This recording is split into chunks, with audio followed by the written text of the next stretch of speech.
ఇకపై మీకు ఇష్టమైన ఫేవరెట్ సీరియల్స్ యొక్క ఫుల్ ఎపిసోడ్స్ యూట్యూబ్లో అందుబాటులో ఉండవు. కేవలం సన్నెక్స్లో మాత్రమే ఫ్రీగా చూడొచ్చు. కాకులు పొడిచి పొడిచి ఆ గాయాన్ని పెద్దచేస్తాయి. నీ కుటుంబానికి తగిలిన గాయాన్ని పొడిచి పొడిచి పెద్ద చేయడానికి ఈ ఊరి జనాలు చాలు గాయత్రి. నీ ఆటలన్నీ సాగేది నువ్వు నా మీద వేసిన నింద నిజం కాదని తెలిసేంతవరకే. అసలు నిజం బయటపడే రోజు దగ్గరలోనే ఉంది వీరేంద్ర.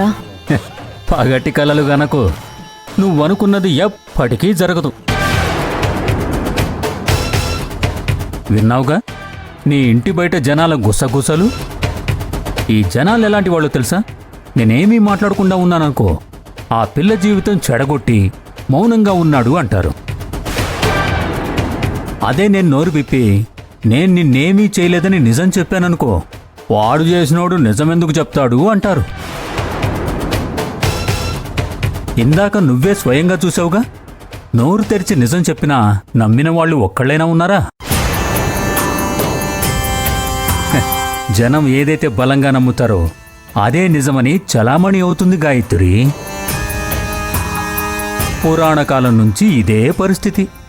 రామాయణ కాలంలో రాముడు సీతమ్మ తల్లికి అగ్ని పరీక్ష పెట్టింది ఆవిడ మీద నమ్మకం లేక కాదు, జనాలు ఏమనుకుంటారో అని భయపడి. 11 నెలలు రావణాసురుడి అంతఃపురంలో ఉన్నందుకే మహాపతివ్రతైన సీతమ్మ తల్లినే తప్పుబట్టింది ఈ లోకం. నువ్వెంత నీతిగా నిజాయితీగా బతికినా నువ్వు ఎవరి నీడన బతుకుతున్నావన్న దాన్ని బట్టే నీ క్యారెక్టర్ డిసైడ్ అవుతుంది. నీ మీద మనసు పడ్డానని జనాలందరికీ తెలుసు. ఈ ఊరికి నేనే రావణాసురుణ్ణి. నా నీడన పడ్డాక నీ శీలం చెడిపోలేదంటే ఎవ్వరూ నమ్మరు. నీకు నేనే దిక్కు. ఒక ఆడపిల్ల మీద నింద వేయడానికి నువ్వు చూపించిన తెలివితేటలు ఈ ఊరికి మంచి చేయడానికి నువ్వు ఉపయోగించుంటే ఈ ఊరు ఎప్పుడో బాగుపడేది. నువ్వు 10 తలల రావణాసురుడే కావచ్చు, కానీ ఆ రావణాసురుడు కూడా నేల కొరిగింది ఒక ఆడదాని ఉసురుతోనే అన్న సంగతి నువ్వు గుర్తుపెట్టుకో. సర్పంచ్ గారు, మంచినీళ్ళు.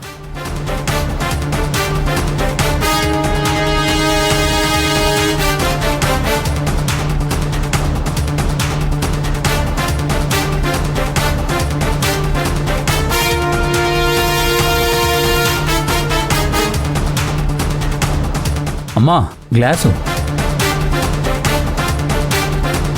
అమ్మా ఆ గ్లాస్ని ఏం చేస్తారు?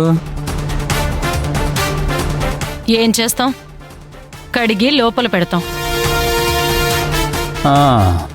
నేను ఆ గ్లాసులో నీళ్ళని పైకెత్తి పోసుకున్నాను. గ్లాస్ని ఎంగిల్ చేయలేదు. కానీ నా చెయ్యి తగిలి గ్లాస్ ఎంగిలైందని మీరు భ్రమపడుతున్నారు. చూసారా, ఈ లోకం కూడా అంతే. ఒక ఆడదాని మీద నా నీడ పడ్డాక ఆ ఆడది పవిత్రంగా ఉందంటే ఎవ్వరూ నమ్మరు.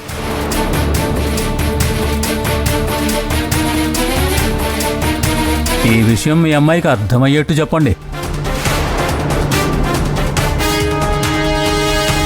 లేదా నా నోటితో నిజం చెప్తే ఎవరైనా నమ్ముతారు అంటే మీరెక్కడికొచ్చి చెప్పమన్నా నేను అక్కడికి రావడానికి సిద్ధంగా ఉన్నాను.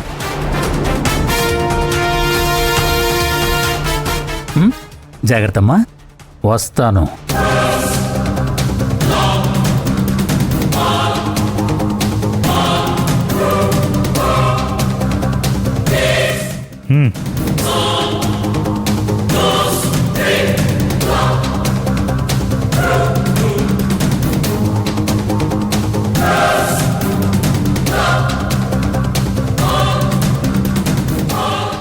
ఇలాంటి రాక్షసుని ఎదిరించి నువ్వు నెగ్గుకు రాగలవా అమ్మా? ఒకసారి పురాణాన్ని తిరిగేసి చూడమ్మా. ఇంతకు మించిన రాక్షసులే ఆడవాళ్ల చేతుల్లో కుక్క చావుచచ్చారు.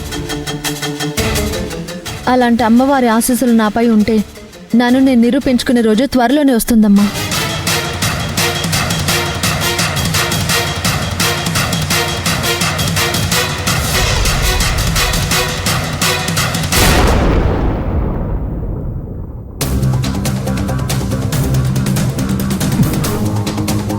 ఇక్కడ కోటయ్య అని అతను మీకు తెలుసా? తెలియదు సార్. సరే వెళ్ళు.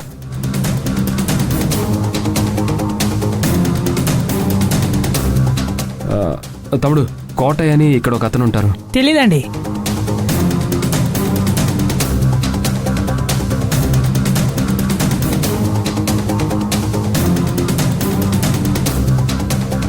ఎక్స్క్యూజ్ మీ, ఇక్కడ కోటయ్య అని అతను మీకు తెలుసా? తెలియదు సార్.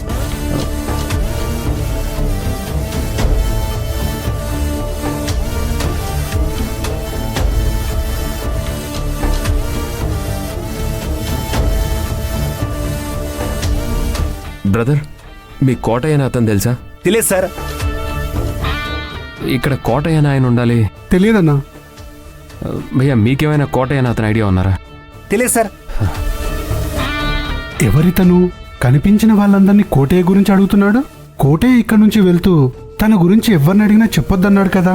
ఇవన్నీ మనకెందుకులే, తెలియనట్టే ఉందాం. ఏమండి, మీ కోటయ్య తెలుసా? కోటయ్య? అతనెవరు? తను నాకు తెలియదే. ఎందుకు కంగారు పడుతున్నారు? మిమ్మల్ని చూస్తుంటే మీ కోటయ్య తెలుసేమో అనిపిస్తుంది. ప్లీజ్, తెలిస్తే కొంచెం చెప్పండి. అబ్బాబే, నాకు తెలియదండి. నాకు తెలియదండి బాబు. హలో భయ్య, ఆగండి ఆగండి, ఒక్కసారి నా మాట వినండి. నేను కోటయ్య అనే పర్సన్ గురించి వెతుకుతున్నాను. అతనికి నాకు మధ్య ఎలాంటి సమస్య లేదు. మీకు ఖచ్చితంగా అతని గురించి తెలుసుంటుంది అనుకుంటున్నా. నా లైఫ్కి సంబంధించిన ముఖ్యమైన ఇన్ఫర్మేషన్ అతని వల్లే తెలుసుకోవాలి. మీకు అతని గురించి తెలిస్తే చెప్పండి. కావాలంటే మీకు ఎంతైనా డబ్బులు ఇస్తాను.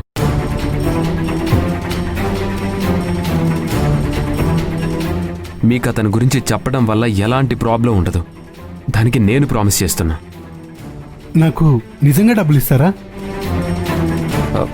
కావాలంటే ముందే తీసుకో.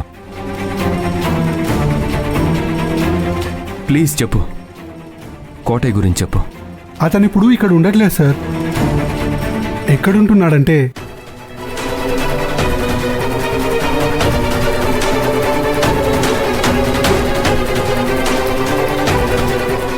Thank you.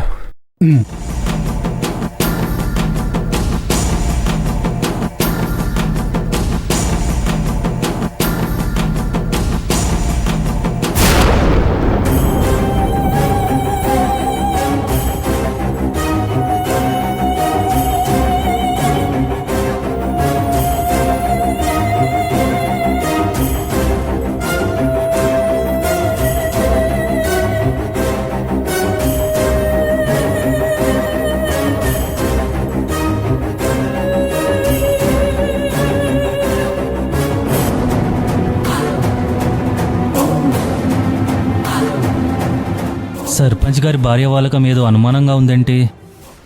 ఎటెళ్తుందో చూద్దాం.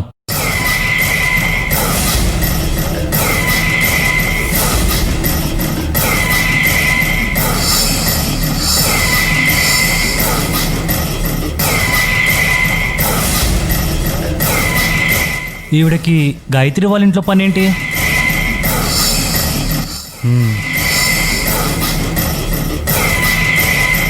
గాయత్రి, గాయత్రి, గాయత్రి. గౌరీ,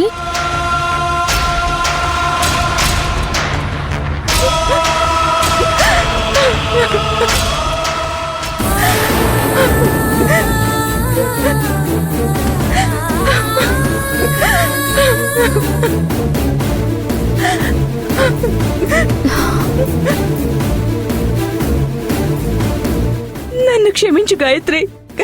నా వల్లే నీకు ఇలాంటి పరిస్థితి వచ్చింది. నాకు మంచి చేయడం వల్లే నీకు ఈ కష్టాలు. చాచా, ఏంటిది? చిన్నపిల్లలా ఏడవకు.